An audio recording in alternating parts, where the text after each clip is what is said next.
Good morning, everyone. Got a fantastic panel over here. I must tell you, I mean, obviously with panels we tend to, pre-panel discussions, and this has been one of the most enriching ones for me personally. Just hearing the background that all these, folks come from and the kind of things that they're solving in the world of media and technology. And I hope we're able to give you a flavor of that discussion in the course of this panel today.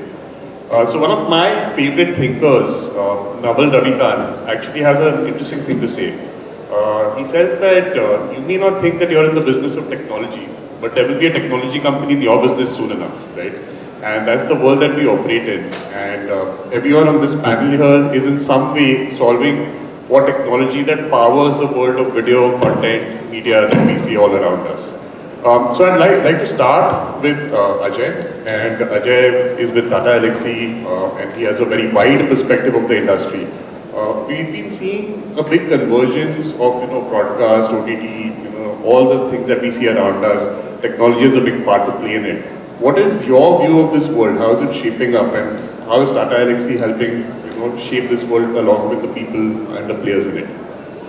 Thanks, Amaresh, and pleasure meeting everyone over here.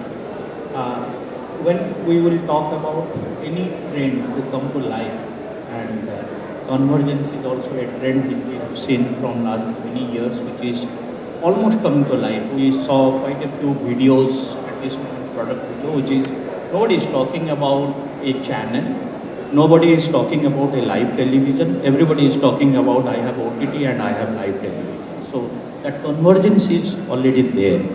So when we'll be looking into convergence, the trend two way comes to life. One is somebody is building that market, somebody is pushing it, somebody who is extremely strategic and pushing that particular thought process to everyone. Second is reactive. The consumer and the consumptions is driving that particular things, and convergence is consumer driven, consumptions driven, rather than maybe anybody thought through let's make convergence, right? So when we look into again convergence today, I think fundamentally in 5 areas convergence has happened or it is happening, and it is getting into that level of maturity, I can say that. Starting with maybe content itself. Today there is no content probably made exclusive for the televisions or a linear TV or maybe for OTT. So the content convergence almost is there. Maybe sports, maybe news, maybe entertainment or movies, anything, that way it is there. And I can say that content ambiguity and the content availability is driving that particular convergence over here. So today, if you pick up any new generations, they would not like to watch it live televisions probably or appointment based consumptions over here. They would be liking to have anything on demand. Maybe wearing sports or something which is definitely a driven market rather than somebody, the consumers is driving that one. So the content is already there. Now let's talk about the technology platform, and else platform means mobile or televisions. Connected TV is spreading like anything, and broadband evolutions, Jio specifically in India and many other broadband providers has made that very, very obvious with respect to building that evolutions with respect to the platform or screen agnostics. So today content is getting consumed more or less everywhere there is a screen, and that convergence is almost there. If you look into bringing the monetizations, where still broadcasters would like to continue or delaying the monetizations as much as possible, but we could see that more or less many of the places you are getting one bundled offer with respect to OTT, linear TV, etc. And any MSOs or DTH is driving that, and advertisement is getting there. So we have many panel, so I'll not be talking about more of the advertisement, but definitely the context of contextual advertisement, etc., which is bringing the ROI better, that's definitely getting there. I may not say that it is there already, but definitely getting into there. So the digital native organizations who are very, very focused with respect to creating persona-driven or targeted-driven advertisement, that's something which the traditional media organizations is getting there, not truly there. I'm talking about not only India, I could see that trend globally. Distributions. I can completely believe that with, I think, in the morning sessions also, a satellite-driven that mandate going off, IP will be the norm for delivery. Okay, so today in India, we are talking about satellite-driven, but maybe in couple of years, satellite-driven will be replacing more to the IP-driven, and if that happens, then there is nothing called a technology which is going for linear TV, cable, or even OTT. So that merge will happen. So that's the kind of convergence when we are looking into it, from monetizations to content to platform, and everything that is getting into there. And that's the strong things which we could see happening. We as Tata Elxsi, we are a service organization. So coming back to your question, so we look into how globally the changes are happening. We ourselves building or driving many of the changes globally, and if I can, so Tata Elxsi is not a typical IT organization. It is more of three businesses which we drive: media and communications, transport, and healthcare. So that's our three core businesses. We don't look into the generic IT. We are more into the business technology. So that's where our core are. And we see and drive strategy along with many media customers and communications customers globally. So that's our core business. Understood. Thanks so much, Ajay. And I think you touched upon a very important piece over there, where you spoke about the overall theme of convergence, and within that, two things that stood out for me was the evolution of distribution and satellite versus digital and how that goes forward, and CTV, which is actually maybe the outcome of it. So I think the next two panelists are very well placed to build on that. So Jaydeep, I'll come to you. While we were discussing in our preparations, you spoke to me about hits as a technology, and I think it kind of leaps nicely from what Ajay just spoke about. Could you just help us understand a little more about it, and how does it work, and how is it a blend of satellite and digital and all of it coming together? Thanks, Amaresh, and thanks for inviting me for this session. You asked one very interesting thing which we in Next Digital are very passionate about. Today we are the only hits provider. If I say hits means headend in the sky is the solution which we offer. What we primarily do is deliver the content through satellite.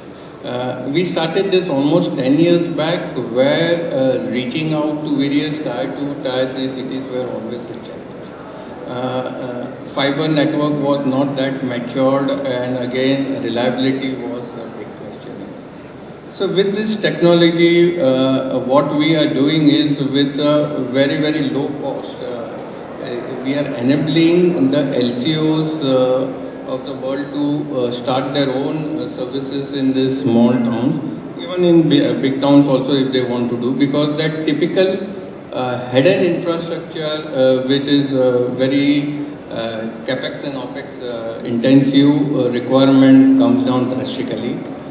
Here what we do is through a centralized head and earth station, we process the entire content over the satellite, and at every location or maybe a small dish antenna enables them to download that content, and using their hybrid fiber coaxial they deliver it to the end customer. So the cost at that mini, I would say the drop point, or we call as scope, the customer own premise equipment, is very less and makes them an opportunity to get into to this business because one, your recurring cost is very less and the setup cost is also very less. This is about what we do in Elxsi. Got it, got it. And so, what is your view of the way forward on this? I mean, based on what Ajay was just speaking about, do you think it will continue to be relevant to the growth of and the growth of distribution of content to the hinterlands of India? See, always IP is going to be the thing, but still reaching to the areas, there are so many locations where electrification is also still not there.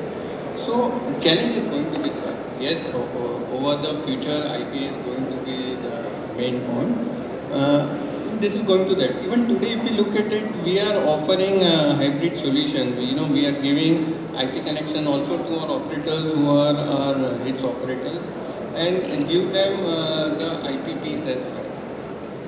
But yes, still it's a long way to go. Understood. Thank you. Abhijeet, coming to you, the second piece which we spoke about, CTV, you have a very unique business and a very unique vantage point on it. First of all, I'd love for you to share with the audience what it is that you do, because I think many of us probably misunderstand it, and then maybe your view on CTV and its growth. So just to give a quick brief, every TV is powered by an operating system, right? You have your players like Google TV, your Samsung has Tizens, but India has, like Amir said, India has a third India as well, right? Which is majority of India, which is affordable TV segment of India. Cloud TV is an operating system that is used by the affordable segment of India, powering a lot of brands, regional brands, even national retail level brands. We are doing that on one side, we work with the entire TV supply chain, and on the other side, we work with the entire content ecosystem, including players like OTT apps, streaming bundle services, fast TV channels, all of that. So that is how we are focused. Got it. So if I understand correctly, your operating system works as an alternate to the likes of Android. That's true, yeah. Amazing, amazing. So it goes back to the previous panel's point that there are three Indias and there's a market for everything. Absolutely. Now, in this whole ecosystem, one of the things that with the advent of CTV, one of the things that we are seeing is that the OEMs start becoming gatekeepers of content, or your operating system becomes a gatekeeper of content. And how do you see that whole piece evolving? I mean, how do you monetize that? Do you have plans to monetize that, or what is your view of what's happening in the ecosystem at large? So when the OTT or the streaming platform journey started, let's take a decade ago, the bigger problem to solve for was distribution of the app. Like applications had to be made for different platforms, be available, distribute, whether that's phone, mobile, TV, anything. But today that's not the problem. Today the problem is there are so many TV brands and there are so many content partners that the problem is of discovery. And that's where a player like us comes in, wherein we solve for a discovery by, it could be anything, by using personalized recommendations to the user, by giving them access to search for content, whether that may be a voice and other functions, features, or even just showcase things that are popular or trending. A smart TV's job is to ensure that you're not just able to access app, but also access content without needing to browse it. That's the win of any digital ecosystem. That's interesting. So, as CTV grows, I mean, to take a parallel, the way once shopping on Amazon and these platforms grew, there was an opportunity to monetize listings and actually making sure that discovery is upfront, right? So, I mean, is that something that can become an entire revenue channel? Is that something you're already doing, or is that the future of monetization from an OS perspective? I think that was the dream when we started out, but we soon understood that it's a journey. It's not going to happen on day one. India is still but the good thing is we have strength in numbers, right? We are not as matured as certain other markets, even in terms of broadband distribution, etc. But it's a matter of time. People will get used to that. So monetization by advertisements or any other aspects will come to CTV similarly how they came to cable and other mediums. CTV is just a medium. It's only to expand on the same products and services, but reaching out to users in a different manner. Understood. Understood. Great. So, Deepak, I want to come to you. I mean, just before this panel, we saw the CereOne, AV, and I just wanted to understand a little bit of, because when we were talking, I realized you identified a unique need gap in the market. So, Just a little bit about what CereOne does, why it exists, and what you're trying to solve. Sure. So we started off as a native advertising platform way back in 2017 when native ads was not the buzzword it is today. We always believe in consolidation and getting things together and adding value through the existing solutions that we have. What we used to do back in the day was we partnered with the content discovery solutions platforms like an Outbrain, Taboola, Gemini, which was part of Yahoo back in the day, and made our own layer of optimization on top of it to ensure that advertisers can buy all of this inventory through a single source. And the same philosophy was taken forward later. We rebranded in 2023 from One Native Advertising to CereOne because the focus moved from, it stayed with native, but it moved beyond native as well. So currently what we do is we work with many international platforms. For example, we are the sole resellers for Yahoo DSP in India. We are the sole partners for Freewheel, which is a Comcast company and the SSP space. And we also have a content studio. By having presence in all of these three ecosystems, what we can do is we are an amalgamation of data, media and creative solutions for our advertising and brand partners. So everything that they need can be addressed through us. For example, data from search and Yahoo Mail can be taken and linked to the supply that we have from Freewheel, and in effect we can give you or give an advertiser an in-market CTV household to reach out to. So that's in short what we do. Got it. And I mean, with so much consolidation happening in the industry, I mean, what do you see as the next challenge for independent players like yourself? I mean, what are the drivers of growth and challenge? I think we thrive on consolidation. That's what we've done, and that's something that we do on our own as well. In terms of challenges, there are quite a few, challenges that you see. I think the biggest challenge that I feel in the digital media ecosystem is that the change that happens is so fast and so frequent. It's always, I won't say impossible, but difficult to keep up and to identify trends and to be at the forefront of, the curves when they're changing. So I think that's one big challenge which all of us on this panel would be facing because it impacts all of us. And if you look at the way TV has changed, it's been fairly linear, the last 30 years, 40 years. Of course, from DD to satellite to connected TV, there's been a huge leap, but the periods of continuity were long, much longer than what we see in digital. I think that's one big challenge that we all face. Sometimes you feel like you're too far ahead of the market.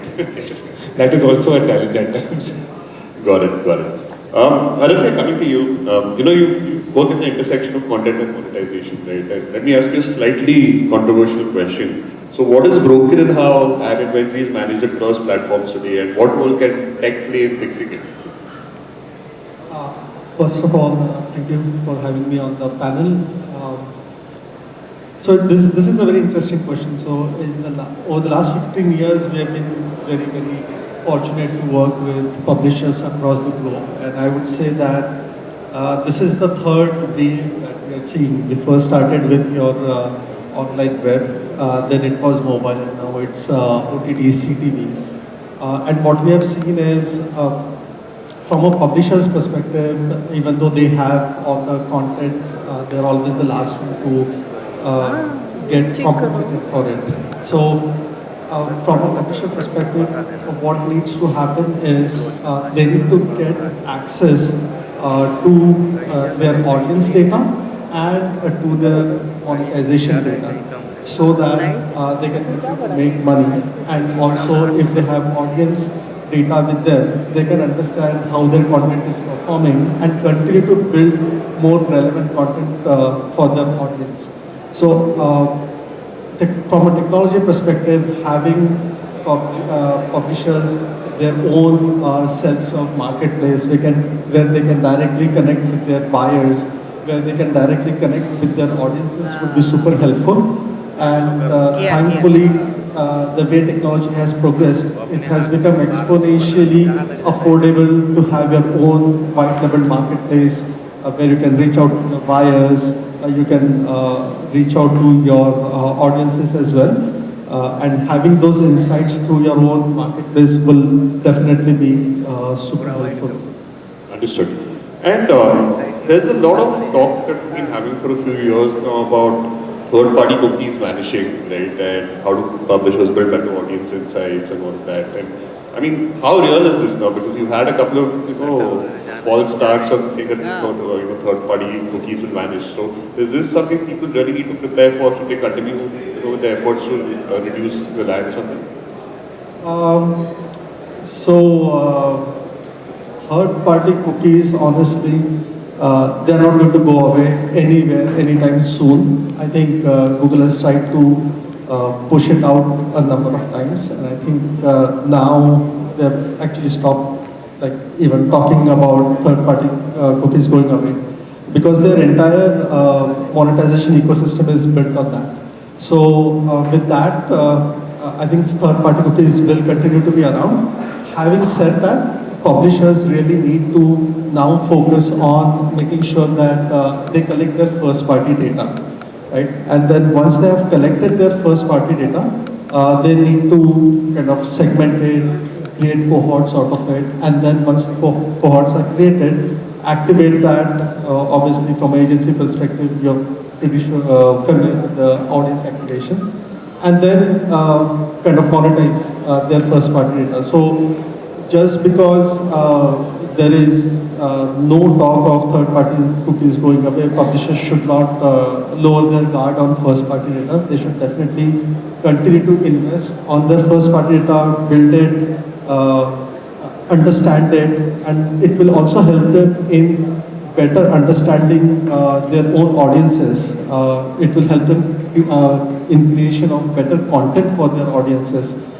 In the context of video especially, they should understand how many hours has been watched, which audience segment is engaging, which part of content the audience is engaging with. So all of these insights are very, very useful, and the way technology is evolving right now, compared to 5 years ago, today it is far more affordable to build that infrastructure, get it up and running, and companies like us can help them do that.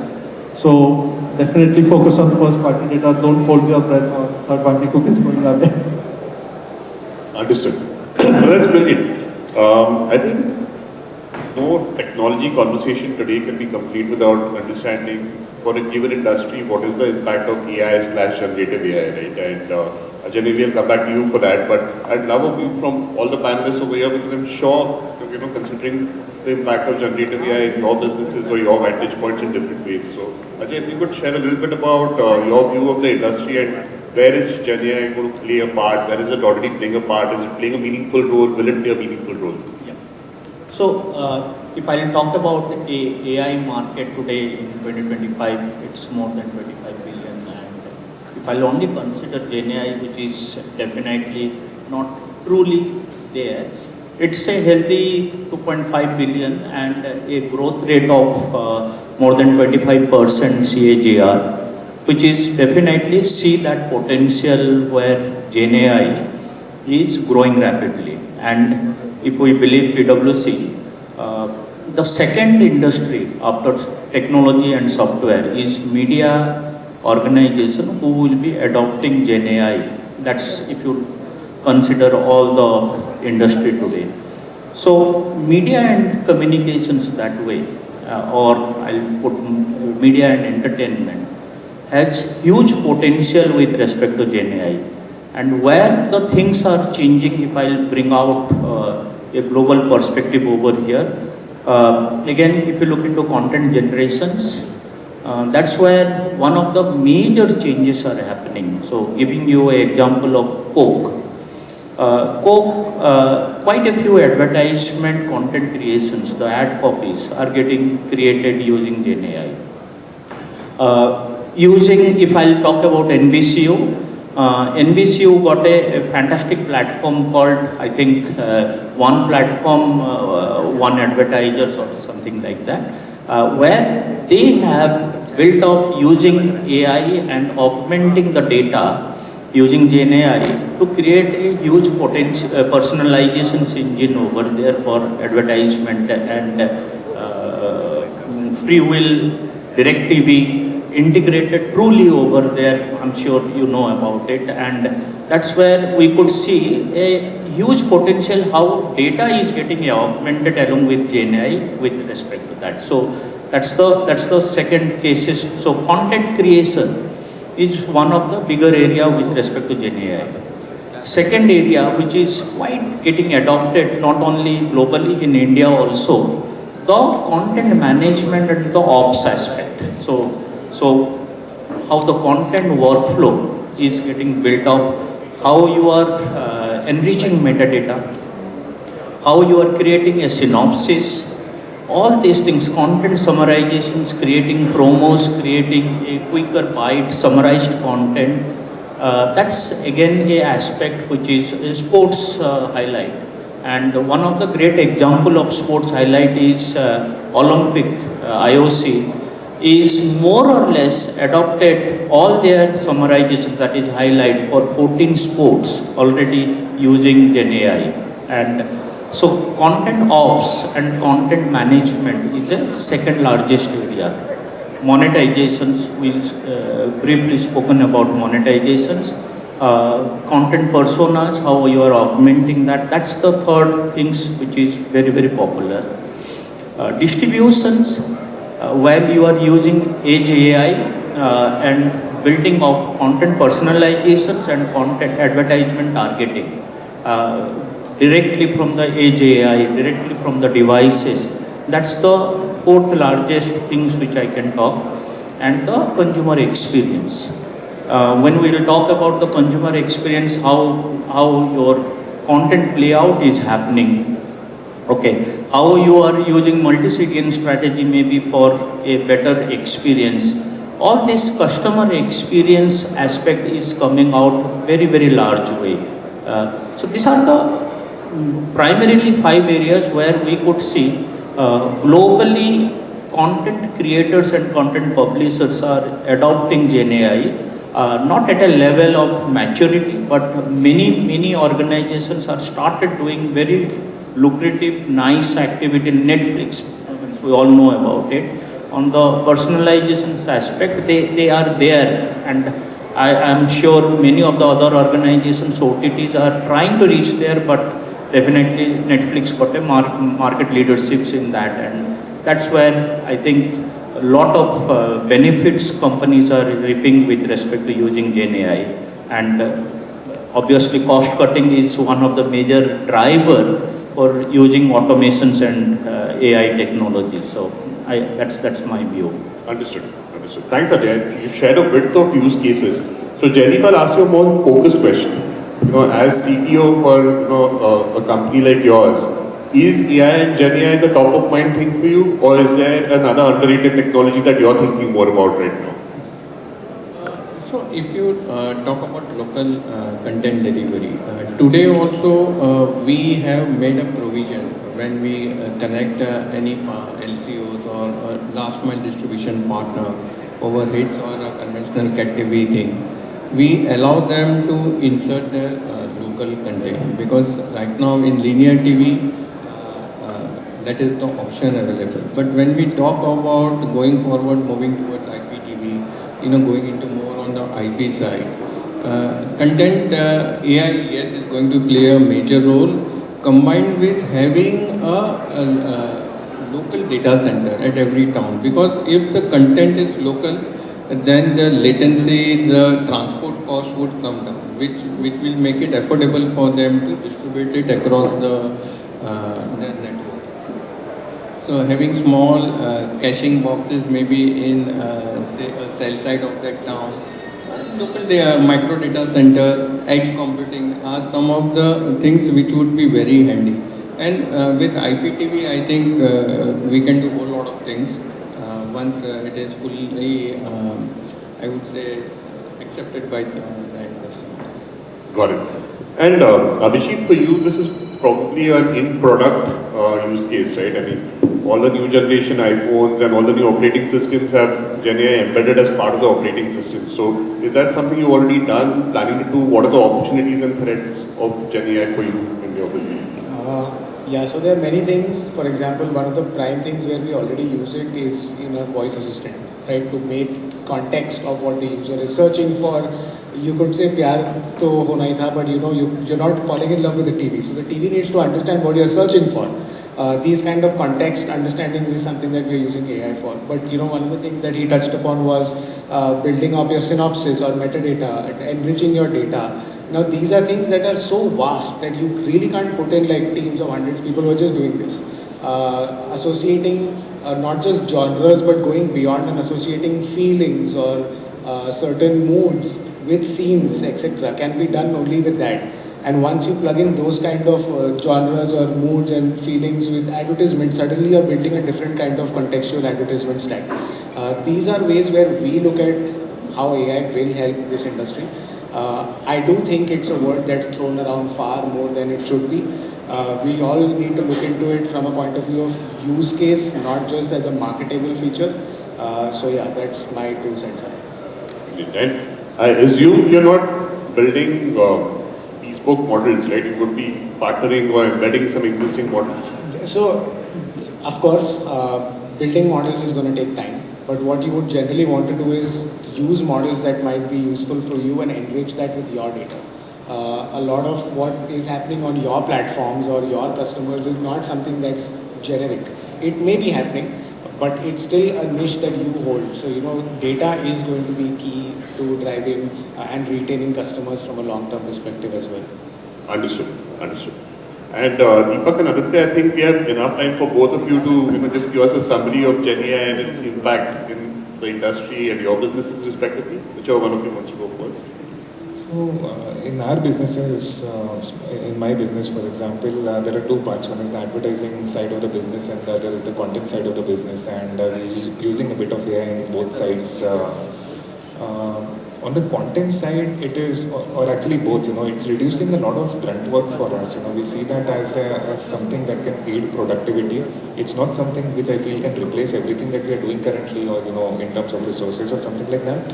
But I think we can all take help from a lot of AI models to do what we are doing faster, quicker, and more efficiently. I'll give you an example. On the content side of the business, we use a lot of AI to generate social media ad copies, for example, and then those are optimized by the editors before they go online. But it helps, if you have to create 100 different copies, it's much quicker and much more efficient to use AI models for that. On the advertising front, we use it to optimize the delivery of our campaigns as well. So any of us invest in market mutual funds would have learned that past performance is not guarantee of future returns, but it's a damn good starting point, right? Or a reference point. So we use that for optimization of our campaigns, where we can plug what we've done in the past to see what would work in the future.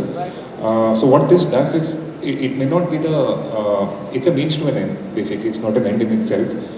If there are 5 levels of optimization, by doing this we start at level 2 rather than starting at level 0 and reinventing the wheel for every campaign. So I think these are like 2 ways in which we are using AI, and it's helping us, it's aiding us, it's helping us optimize our time, because all of us have just the same 24 hours in a day. Thank you. And Aditya? I think Ajay probably started in absolutely the right direction. The whole pressure is to do more with less.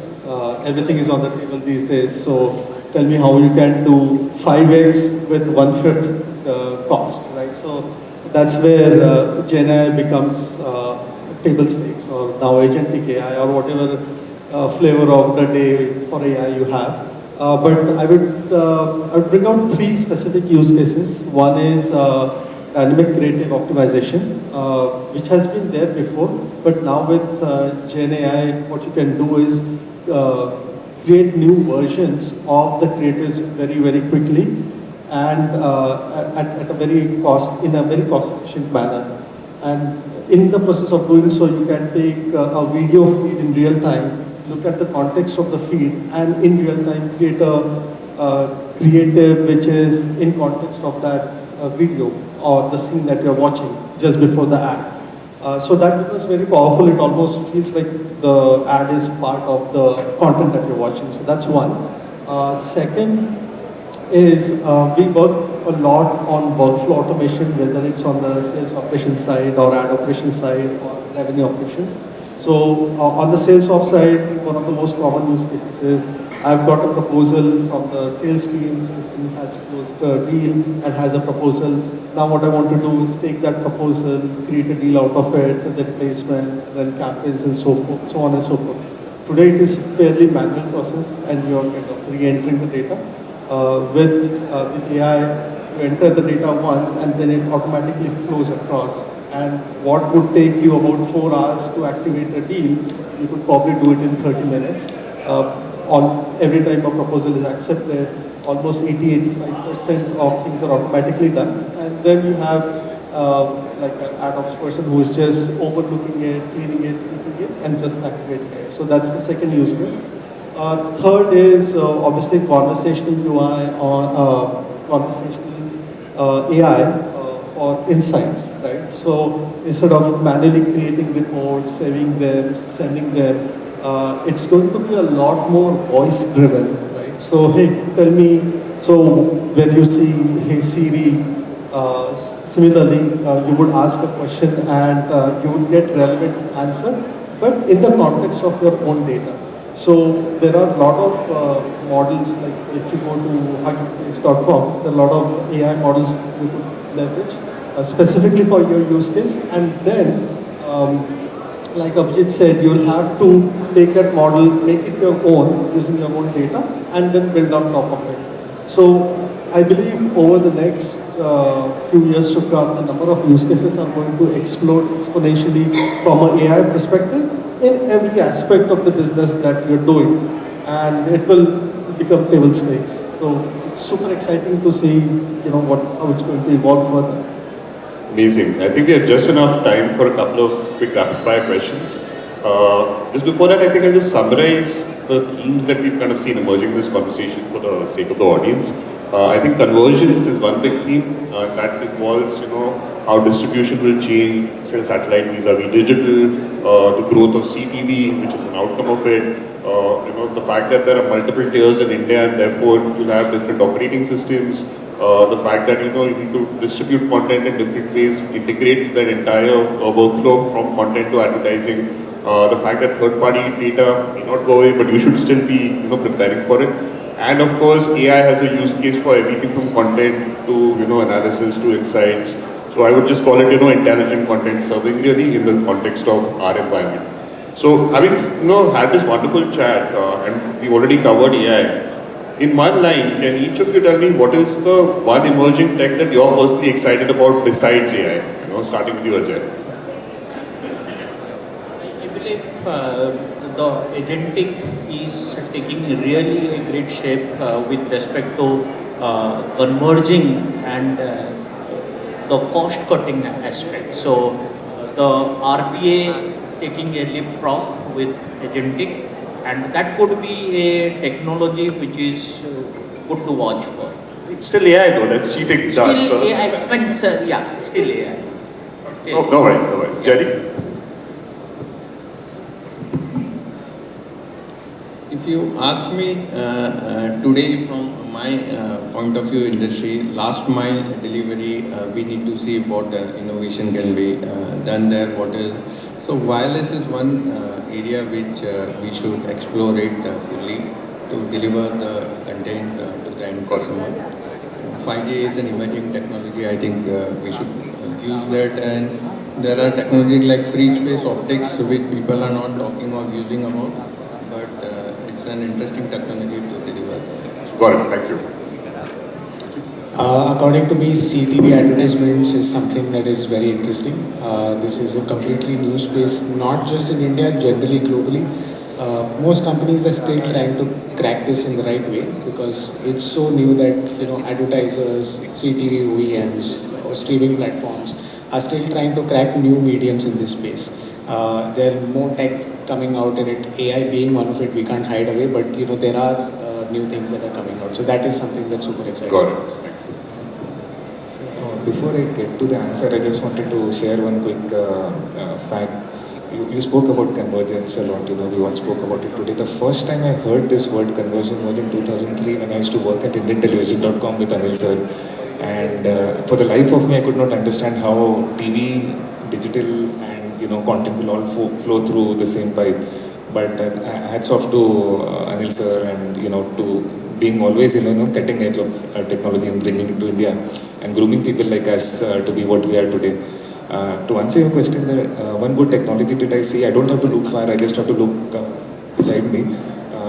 I think what Abhijeet and his team are doing is a great job by they're actually democratizing smart TV ecosystem, making it more affordable, which is what will be required to make CTV more mainstream. As they spoke about the third India as well, these guys are at the forefront of that revolution. So I think they're doing an amazing job.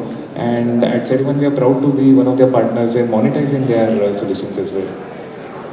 Awesome. Keep up the good work. Very quickly, time's up, but can you concluding? Sure. So two things I would say. One is helping publishers get control back of their audiences and monetization. So there are lots of interesting things happening there and will continue to happen. And second is unification of workflows across different media types that we see across print, digital, TV, OTT, CTV, etc. So all of this will start to unify from a workflow management perspective. So that's an interesting thing. Thank you everyone. Brilliant. Very enlightening for me personally. Thank you so much.